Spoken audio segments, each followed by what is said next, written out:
The Bioshock series is said by some to have perfected the video game formula. It's certainly a compelling argument to make in light of the series' success, with nearly 40 million Bioshock games sold to date. The original Bioshock was groundbreaking. Back in 2007, there were few action-adventure games that dealt with anything verging on the intellectual. With Bioshock, for perhaps the first time, an FPS's appeal lay not only in its gameplay, but also in its message. Bioshock plunged the player into Rapture, an underwater city whose founding maxim can be found inscribed on the front gate: no god or kings, only man. The brainchild of Andrew Ryan, Rapture was to be a haven for the exceptional, a place where there would be no constraints on individual ambition. Rapture was to be the embodiment of unregulated, laissez-faire capitalism, a utopia where, as Ryan put it, the great would not be constrained by the small. But Ryan's utopian vision failed to materialise. Paranoid that the outside world would corrupt his paradise, Ryan assumed power and,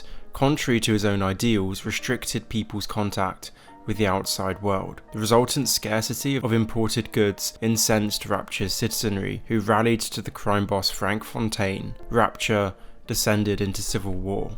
But it was civil war compounded with Rapturites losing their minds that brought the city to its knees. The discovery of Adam, serum that grants its users various supernatural powers, was at first lauded by Rapture's scientists as representing the next step in human evolution. But as the city's population consumed ever more Adam, it became evident that these superpowers came at the expense of one's sanity. What started as a civil war devolved quickly into a free-for-all between a population of Adam addicts. Most of all, Bioshock critiques certainty. It critiques the arrogance of great men who are confident in their ability to solve the world's problems. A man chooses, a slave obeys. Simplistic ideals, Bioshock says, are the product of a simplistic reading of society. 2013's Bioshock Infinite had the building blocks to replicate the success of the first game. It proffered a dystopian setting, a morally ambiguous antagonist, and a narrative twist. Undoubtedly, the revelation that the villain, Zachary Comstock,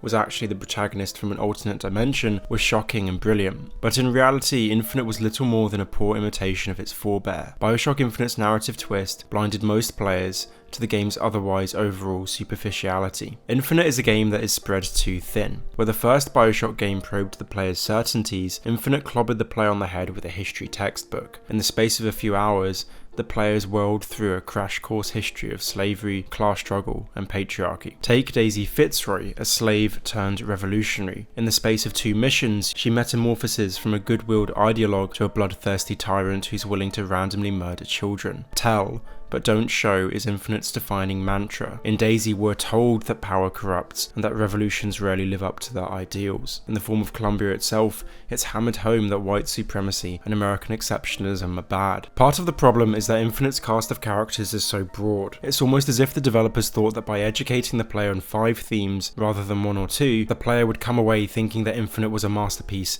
5 times over. But Infinite feels 5 times as shallow. Bioshock One dealt with a few themes and explored them deeply. It had a few characters, but they were multi-dimensional. Andrew Ryan's beliefs are intelligible.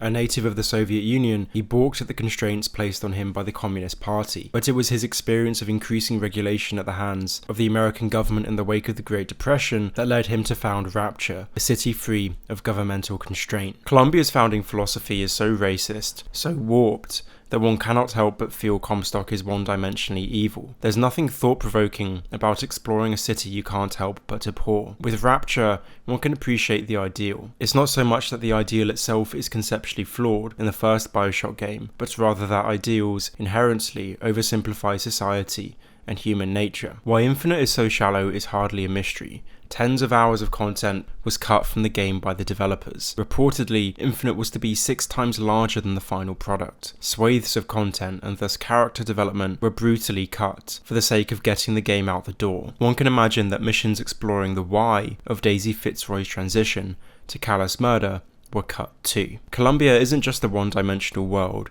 it's a world that doesn't make sense. The prevalence of Adam in Columbia is never explained. Why isn't the population addicted to such a widely available substance like the inhabitants of Rapture? Additionally, skylines connect the entire city, but we can't use them to travel between the islands. The skylines the player can utilize are usually closed systems, looping around a particular area. It's a shame because at the heart of Bioshock Infinite is a powerful and thought-provoking narrative centering on the question of Booker DeWitt's redemption, but the story's potency is lost amidst the storm of wisdoms, philosophy, and historical ironies thrown at the player from every direction. Bioshock One appealed to the inquisitive mind, but in Bioshock Infinite, the thinking has already been done for the player.